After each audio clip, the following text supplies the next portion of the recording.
Hello, everyone.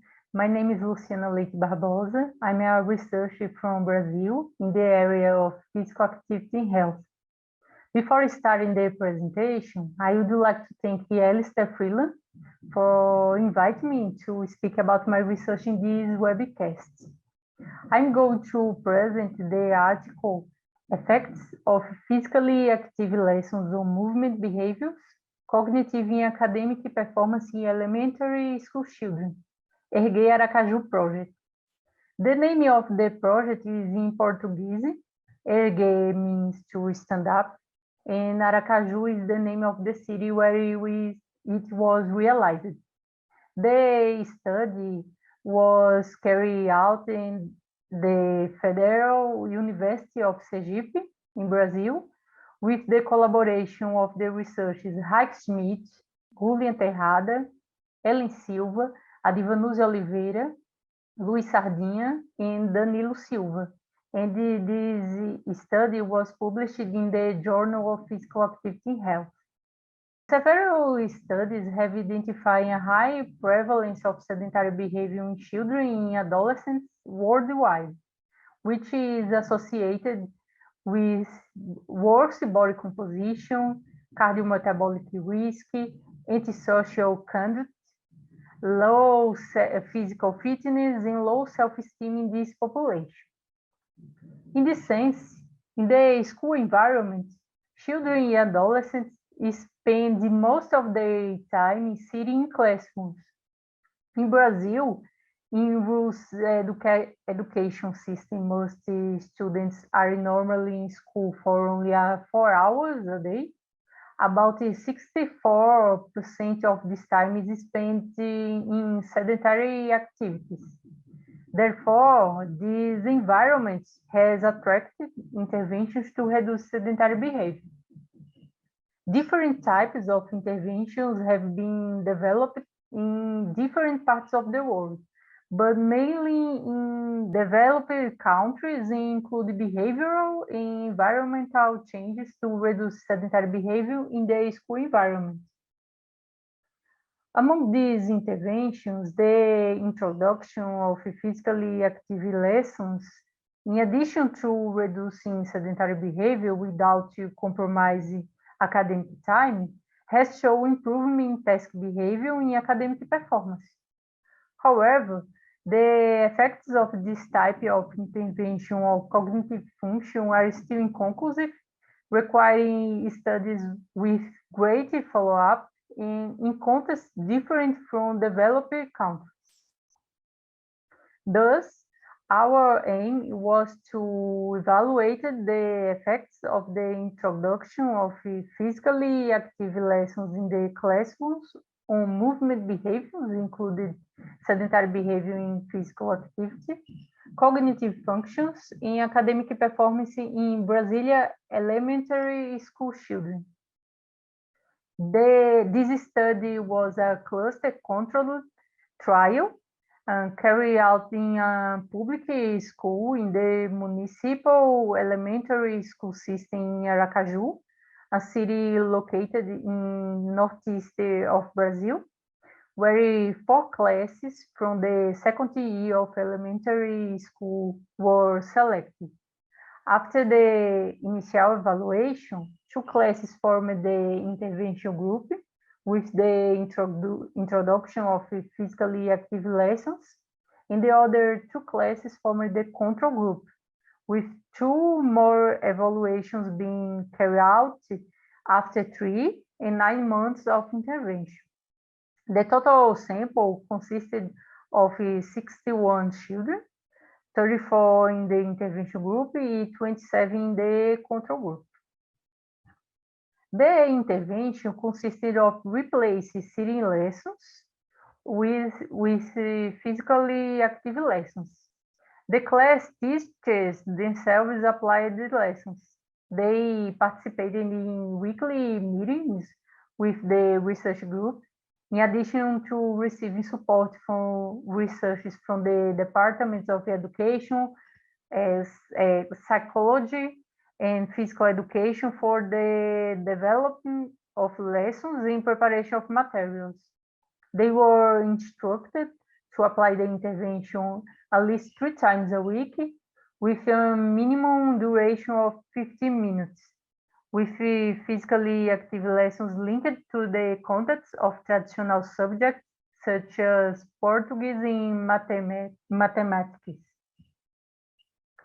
In the evaluation moments, data were collected from anthropometric measurements such as body mass and height, movement behaviors only during the school period, being the time sitting, walking, standing using active pole inclinometers in the middle of the right eye, and the levels of physical activity through of actigraph accelerometers placed in the waist.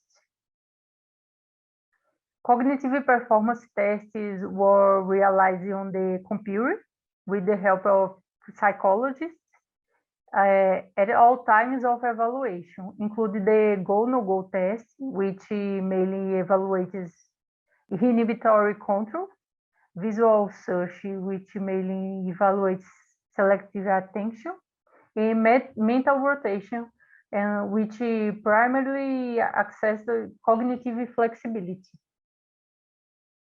And the academic performance was evaluated through the average grades obtained in the subjects of Portuguese, mathematics, history, geography, science, arts, and social studies through non-standardized tests developed and applied by the teachers of each of the classes. Statistical analysis included descriptive analysis, Kolmogorov mean of test to access normality in data distribution, t-test for independent samples or mean Whitney for comparison of groups at baseline, generalized estimating equations for comparison of groups at the 3 evaluation moments, with the adoption of Bonferrone's Paul's Hawking in the level of significance lower than 0.05. The first table presents the characteristics of the sample, such as the mean age, that was 7.8 years, in body mass index of 16.6 kilos per square meter. And at baseline, in considering and adjusted P, the intervention group had a longer mean time of use of accelerometers and inclinometers, as well as stand time compared to the control group, while the control group had more sit time than the intervention group. For the other analyzed variables, there were no difference between the groups. Figure 2 presents the comparisons between the groups, considering the 3 evaluation moments. Regarding movement behaviors, significant difference were found in stand time, which decreased in the intervention group, walk time, increased in the intervention group, stationary time, which decreased in both groups, and light physical activity, which increased in the 2 groups. Regarding the cognitive tests, but the number of correct answers and the timing were evaluated. Only in the go-no-go test, the intervention group improved in both aspects. In academic performance, there was no change in the intervention group, but the control group improved.